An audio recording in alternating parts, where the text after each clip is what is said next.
hello there, Wreckfest. We have a packed house for a true legend. So Rory Sutherland is going to ask us a deceptively simple question. What are we trying to optimize for? So there's only one stipulation for Rory entering the stage, and we have to raise this tent. We have to let the 4,000 people know what they're missing. So after 3, big cheer, big round of applause for Rory. 1, 2, 3. What the hell was that? One more time. 1, 2, 3.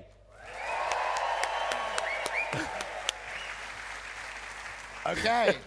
I won't ask for a third one. That would be over-promising, I think. I think so. Absolutely. Cheers, Rory. Very simple question, very simple problem. What are we trying to optimize for? And when you're hiring, my argument is there's a fundamental problem in business decision-making, which you can see, by the way, manifested in things like the shareholder value obsession, okay? Which is, it's much easier to win an argument in any business context if you pretend you're trying to optimize for one thing. And I would argue that in business, actually in real life, we're trying to optimize for 2 completely different things. But we never say this. We kind of instinctively know it, but the reason we never say it is because it's much easier to win an argument if you can pretend there's a single right answer. And so I'm going to start this by talking about what is arguably the worst recruitment decision in music history, which was a decision, I think it's January the 1st, 1962. A group has traveled down from Liverpool, which consists of John, Paul, George, and actually Pete, because Ringo hadn't joined at that time. And they auditioned for Decca. And after some deliberation, Decca decided that the Beatles actually have very little promise for the world of popular music, and they decide to hire Brian Poole and the Tremeloes instead. And one of the reasons they decided to hire Brian Poole and the Tremeloes, which I think is rather magnificent, is because the Beatles annoyingly came from Liverpool, whereas Brian Poole and the Tremeloes actually came from Barking in Essex. And they figured that when we need to record with the Tremeloes, they can basically come in on a travel card, whereas the Beatles will require us to spring for, a return ticket from Liverpool Lime Street to Euston. I think it's probably fair to say that wasn't procurement's finest hour, if we're being absolutely honest about it. Now, I'm going to take a very unusual step here, which is to say something I don't think anybody said before, which is that this was sort of the right decision. Mike Smith, who was making the decision, decided to hire Brian Poole and the Tremeloes, who were probably at the time better singers, as well as being more conveniently located in many ways, and they were a more reliable bet. They were a safe bet. And in fact, they're a pretty good band. I mean, I say they are because apparently they're still playing. Okay? Now, the mistake there was not hiring Brian Poole and the Tremeloes. They actually had 2 number-1 hit singles, for example. They actually knocked the Beatles off the number-1 slot, something like, I think, about 8 or 9 months later. No, there was a completely different mistake, I think, which was that Mike Smith was told, you can only hire one or the other. Now, this is actually a pretty stupid and arbitrary rule, because actually, what would have happened if the Beatles and Stones had turned up for an audition on the same day? Would you still have said, we can only hire one of them? But it's much easier to win an argument. We decided to hire X rather than Y, rather than going back to your boss and saying, I think we should hire both of them. And I think the correct decision in this case would have been to sign both of them. And the reason is you're then optimizing for 2 things. You're optimizing for reliability, what you might call the safe bet. We know we can make money out of these guys, and sure enough they did. But I think you also need to optimize for a wild card. In other words, something which is higher variance. It may come to nothing, but if it's big, it's going to be huge. And they're fundamentally different decisions. At the end of this talk, I'm going to explain what makes them fundamentally different, okay? But there's a fundamental problem. Do you want to solve problems or do you want to win arguments? It is always easier to win an argument if you pretend there's a single right answer. Because then you can claim, I found that single right answer, which means that anybody else by definition is wrong, so you can piss off. and I don't need to hear from anybody else. And business is obsessed with pretending that problems have a single right answer and is really, really uncomfortable with the idea that the right answer might be two contradictory activities. We'll put one bet on one side of the scales, which is a safe bet higher, and we'll put another bet on what you might call the wild card end of the scales, which is lower chance or lower chance of complete reliability, higher variance, but a higher chance of a really spectacular win. Okay? Fundamentally, the maths are very, very different. And I've got a friend who's a Hindu who always criticizes people in the West for what he calls monotheism. He said, just as you've got to have one God, you've got to have one theory that explains everything. So my mum goes to a temple every week, and on the altar there are three gods. There's a monkey, there's an elephant, and there's Jesus. And there's no particular problem with coping with this kind of contradiction. Whereas in the West, with our kind of love affair with extreme rationality, we have to pretend that everything's a perfect science, and like a perfect science, like physics, like engineering, there's a single right answer. And it makes it very difficult for us to do what is sometimes the right thing, which is to do both. The only reason I got hired by Ogilvy in 1988 was because they had 4 jobs. And that's one of my recommendations here. Actually, if you want diversity, if you want breadth of opportunity, wherever you can, hire people in groups. Because instinctively, when you hire only one person, you're basically thinking, I hope this doesn't go wrong. And you choose a low variance, low risk option. If you've got 4 jobs and let's say 20 final stage applicants, you'll go, we've already got 3 safe bets here. Basically how I got my job. Someone apparently said, we've got 3 really good candidates here, let's take a punt on the weirdo, okay? You only do that if you've got more than one job. If you're hiring one person at a time in series, you'll basically optimize for downside risk minimization. If you've got 4 jobs, you accept that 2 of those people are going to leave anyway or they won't work out, so you're much, much happier taking a bigger risk. By the way, I'm not being totally wacky here. Tim Harford, who many of you will know as the host of some brilliant Radio 4 programs on economics, he's very interested in this idea. The other thing I think we've made a mistake of is evaluating people individually. So I work for a business where since the invention of the spreadsheet, every single individual is basically measured on their billability and their accountability. It's actually a stupid way to measure people because humans are not individuals. We're a herd species, we're a highly cooperative species. What you need to look at is the overall profitability and productivity of a group of people, a self-managing group of people, not trying to get so granular that you look at it one person at a time. Because then you'll optimize for complementarity, okay? If you do it the other way, you'll end up with 12 people who are all the same who don't get on very well. And there's actually an experiment for this. Has anybody heard of the Purdue chicken experiment? An academic at Purdue University called, I think, Muir, one of the most significant experiments in animal breeding history.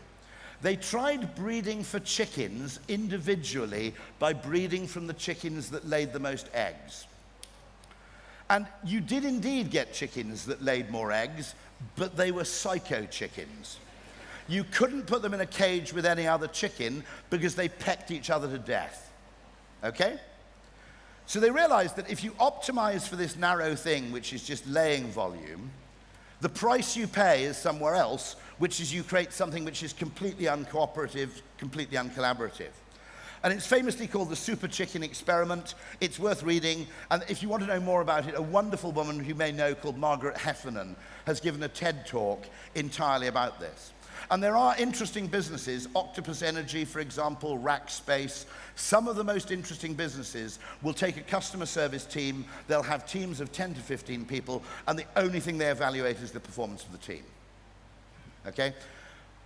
I think what has happened is technology has made it possible for us to optimize at the individual level of how profitable was this person in the last week, okay?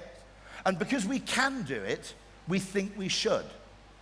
I don't think we should, okay? There's a great phrase in complexity theory by a guy called William Edwards Deming, who said, if you want to optimize the whole, you have to sub-optimize the parts. okay? That actually you should measure the output of the system or the group, not attempt to actually break it down into individual levels. I know it's tempting to do so because technology makes it possible to do so, not just to everybody, but all the fucking time. But I don't think you should necessarily assume that what can be measured needs to be measured. So that's Margaret Heffin's fantastic TED Talk. There's another reason why you want to optimize for diversity, which is a very interesting theory, a fantastic lady called Helen Taylor at King's College London, who has a new theory of human neurodiversity, which basically comes from the idea that in any evolved group of 150 people, which is how we spent most of our time evolving, it is massively dangerous for absolutely everybody to think the same way. And so she believes that neurodiversity evolved in humans because in any group, as a kind of safety mechanism, you have to have a few people who see things differently. I would argue contentiously, with no real evidence, but I think it's possible that humor may serve a similar function. Because humor is an emotional incentive to look at something in a different, sometimes perverse or weird way. Or to introduce information which is kind of surprising, seemingly irrelevant, but weirdly telling. And there's another point I'd make, which is I think we've got it wrong. This is a book I recommend everybody read, which is a book by a guy called, I think it's called Fishkin, and it's called Bottlenecks. And Joseph Fishkin is actually a lawyer at UCLA, and he makes a very interesting observation, which I don't think enough people have noticed, which is that equality of opportunity is a problem, okay? Because if you demand that everybody has an equal opportunity, you have to impose exactly the same criteria on everybody. And if you impose exactly the same criteria on everybody, a small percentage of people who are very good at matching those criteria will do disproportionately well, and everybody else will basically be neglected. But you create absolutely narrow competition, as we're seeing, I think, in graduate recruitment today, for people who have exactly the same qualifications and criteria that suit them for employment. What Fishkin argues is the whole phrase equality of opportunity slightly reorders the order of where people are in a queue, but at the price of creating a longer queue, a narrower bottleneck. He argues that what we should actually optimize for is plurality of opportunity, diversity of opportunity. In other words, create a world in which lots and lots of different people can be successful in lots and lots of different ways. And I think there's something worrying about the extent to which we use the education system to select for employment now. Some of the most brilliant people in finance, in advertising, 20, 30 years ago, started in the mailroom, right?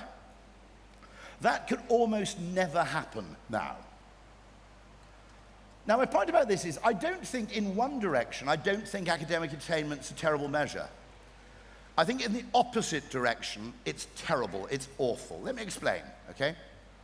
Most of you, by dint of sitting here, probably did quite well at school and were reasonably academically successful, okay? And I think, yes, that being reasonably academically successful is a fairly reliable indicator that you're going to be a competent, reasonably intelligent employee. Okay? Does the opposite hold true? In other words, is it also true to say that someone who is not academically inclined or successful will not be a valuable employee? I think that's a completely unsafe assumption. So let me use an analogy to make clear what I mean, okay?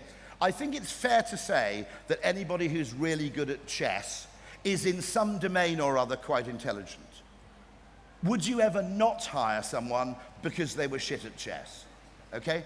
Now, just to give a clue, my brother's an astrophysicist. He can't play chess for shit, okay? And by the way, that may be because he's bad at chess, or it may be simply because, like a lot of people, he finds chess fundamentally boring, okay? And the same applies to academic attainment.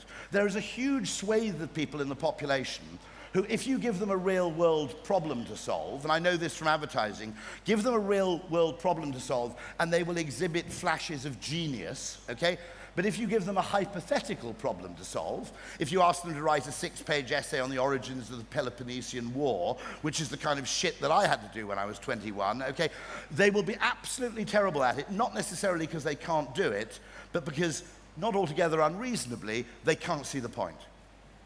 So I think that using academic attainment as a metric we're in danger of using a one-way measure. We're probably safe in the people we appoint, relatively speaking, but we're unbelievably wasteful in the people we reject. It is literally like saying you can't be an astrophysicist unless you can play chess. They actually record the chess games from the Manhattan Project, and people like Einstein and Oppenheimer, they're pretty good chess players, but they're nothing to write home about, okay? That's what I'm talking about, a one-way measure. Now, a few notes on culture. I think this is important, and I'd just like to place this within what you might call the realm of science. This is a woman called the late Donella Meadows, who was a fantastic environmentalist and expert in complexity theory. And she wrote sometime, I think in the 1980s, on a whiteboard, 12 ways to intervene in a system. If you have a complex system, and by nature, any collection of human beings is a complex system, these are the things that make the most difference in increasing order. And what she said was, at the left, they're the things we spend most of our time doing. Constants, parameters, numbers, buffer sizes, stocks and flow. That's the kind of stuff that 90% of business is doing 90% of the time. The real way to make a difference is, at the right-hand side of this chart, changing the mindset or paradigm within which the work is conducted, okay? Or, more powerful still, the power to actually change a paradigm. If you can get people fundamentally to rethink the reason they're coming to work, that is more powerful as an intervention in any complex system than any amount of tinkering around with numbers at the left-hand side of that thing. And yet 90% of our time is spent tinkering around with the numbers. Why? Because it's easier to justify your activity, I think, and also because it tends to have short-term effects which help you keep your job. In terms of overall importance, however, I think it's actually a really bad way to spend your time. And just as a treat for you all, I'm going to show you a paradigm shift, which I think can happen within about 2 minutes. I show this particular slide in every single talk I give, and there are two reasons. One, it illustrates a paradigm shift very beautifully, okay? But secondly, I think it might save somebody's life. My idea is that if 100 million people see this, it'll save 20 people's lives over the next couple of years. What is it? It's this. It's invented by, I think it's A.L. Peer and A.L. Galileo, who are two Israeli behavioral scientists. And it's called a paceometer. Now, around the inside, you're fairly familiar with that, at least if you have a car, okay? That's a speedometer. And it describes speed in the conventional way, which is miles per hour, kilometers per hour, meters per second. That's how humans nearly always denote speed. In the same way that in the UK, we denote fuel economy by miles per gallon. Now in Europe, they don't do that. They do it backwards. They do it liters per 100 kilometers, okay? So in Europe, they actually measure how much fuel does it take to get a certain distance, okay? In the US and in the UK, we go, with a certain unit of fuel, how far can you go? We do it backwards. The paceometer does speed backwards. Instead of how far can you go in a given time at that speed, it says, how long would it take you to go a given distance in a set unit of time? How long would it take you at a set speed to go a set unit of distance? And as you'll see around the outside, instead of miles per hour, it's showing minutes per 10 miles. It's doing it backwards. What you'll quite rapidly notice is something which Nassim Taleb describes as mathematically trivial, but completely counterintuitive.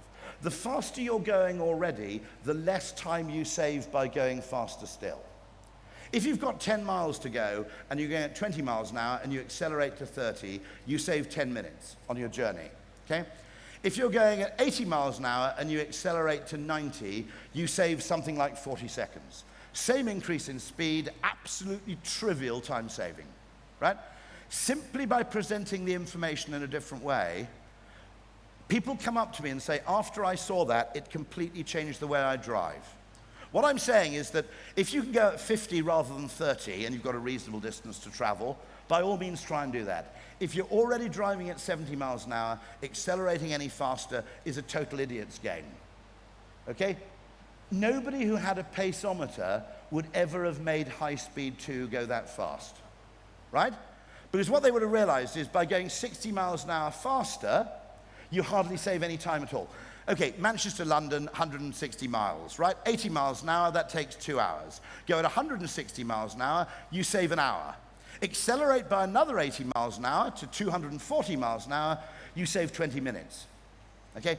Now, you could improve my journey to Manchester much more than you could by reducing the time on the train by 20 minutes, simply by telling me at Euston which fucking platform the train is going from, more than 3 minutes before the train leaves, so I can sit happily on a stationary train rather than standing around neurotically on the concourse looking like a dickhead. Okay? So this is what I call a paradigm shift. It's not easy to do, but if you achieve it, it has an absolutely transformative effect. So all of you, some of you, I'm sure, I'm not asking you to put your hands up, will have done a speed awareness course, okay?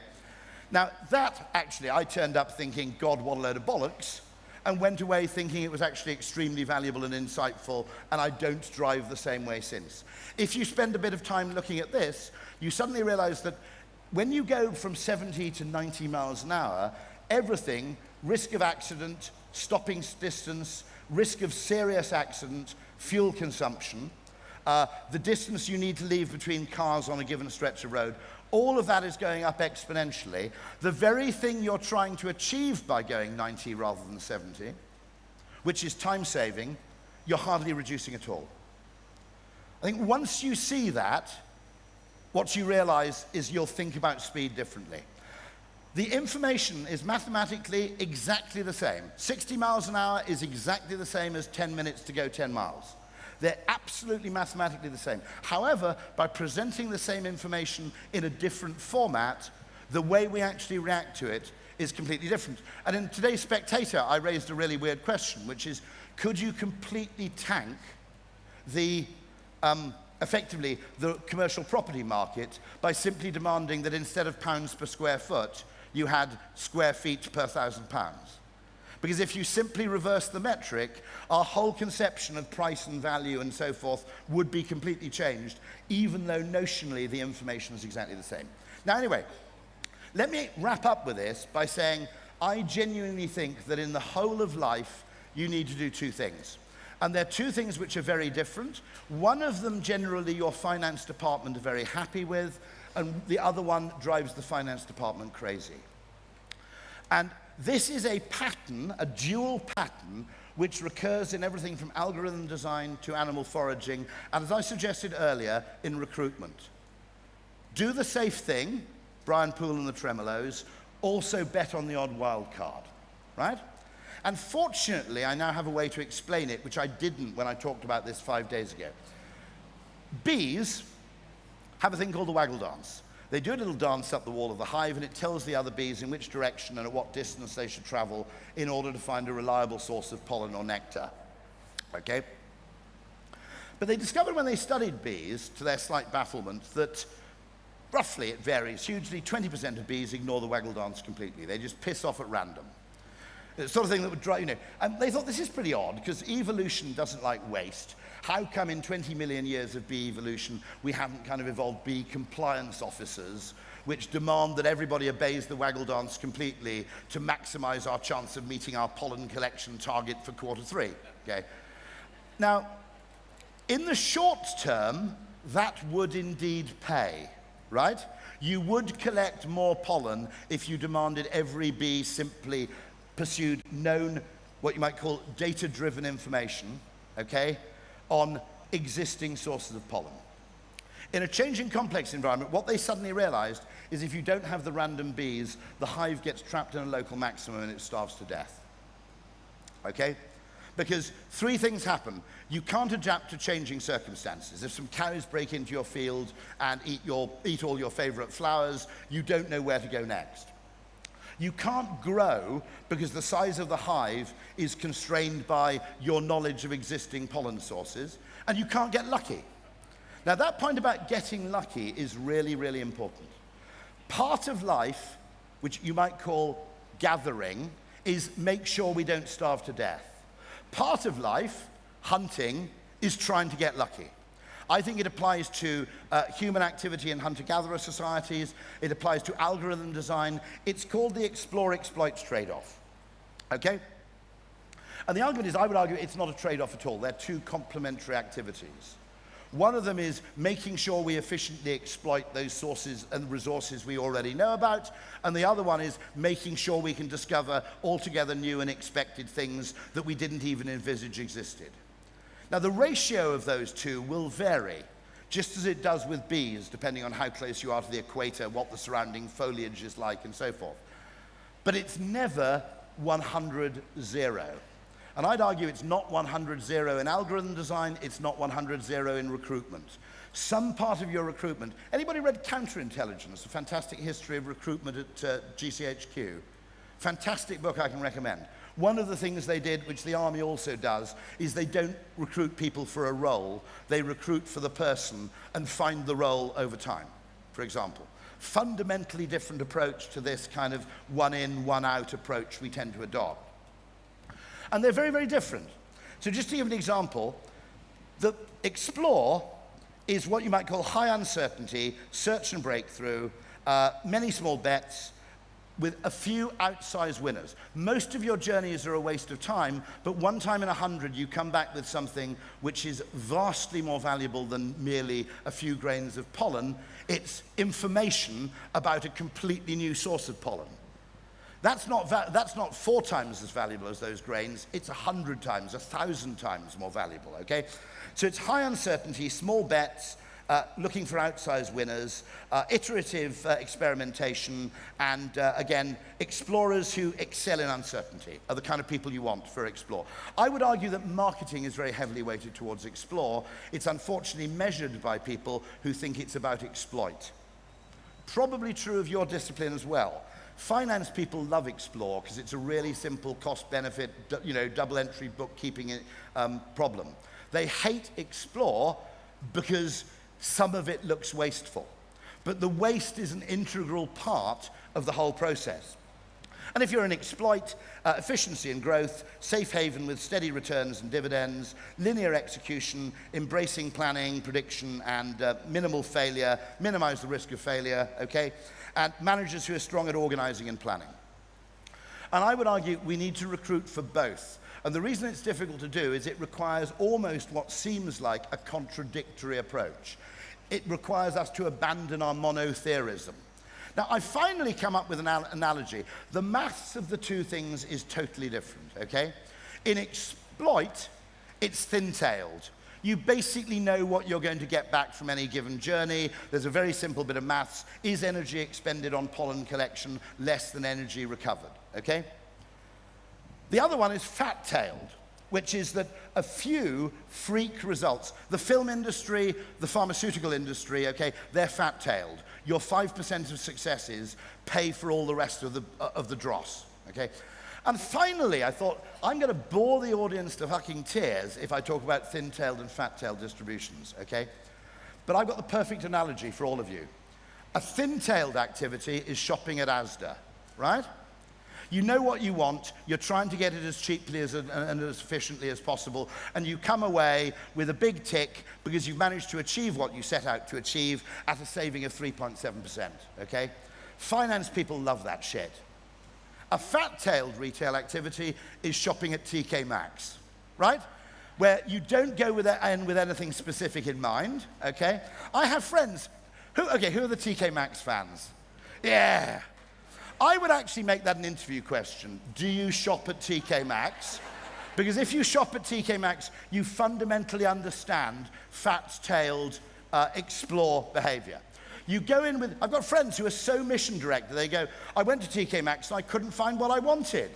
You don't go to TK Maxx with a specific aim in mind, you fucking idiot, right?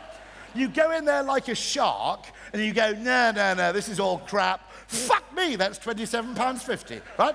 That's how TK Maxx works. TK Maxx is fat-tailed, Asda is thin-tailed. So I've finally got the way to explain the difference, okay? And we need to do both. Sometimes you need to shop at Asda, sometimes you need to shop at TK Maxx, okay? Not least because if you only shop at Asda, it's a bit boring and you don't end up with a pair of Versace sunglasses for £37.25, do you? Okay? You never get lucky, you see? Low variance means low chance of reward. What we're doing is partly mining for ore and partly treasure hunting. And we need to do both at the same time and find a way of resolving the contradiction. And this becomes even more important because it's mandatory to mention AI here. There are two ways we can use AI, I would argue. If you think of yourself in a fat-tailed world, you'll use it to amplify rare moments of brilliance. Someone will come up with something absolutely brilliant, and you can execute it and implement it really, really quickly, okay? If you're using AI with a thin-tailed world, all you'll end up doing is making mediocrity a little bit more common and a little bit better than it was before. Now, that's not a waste of time, but it's not the only thing you should be doing. So here's my final plea, okay? Look to psychological solutions and look for them with the mindset of a detective or a treasure hunter, not with the mindset of someone shopping at Asda, okay?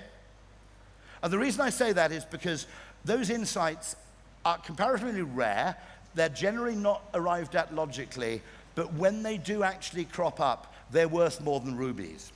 Look for ways in which you can change the paradigms within which people work, and this is my final slide, which is simply, rather than trying to change the world, we can change how people see the world, and when people see the world differently, they behave differently, and that then changes the world. It's much, much easier to change perception than it is to change reality. Thank you very much indeed. Thank you. What a guy.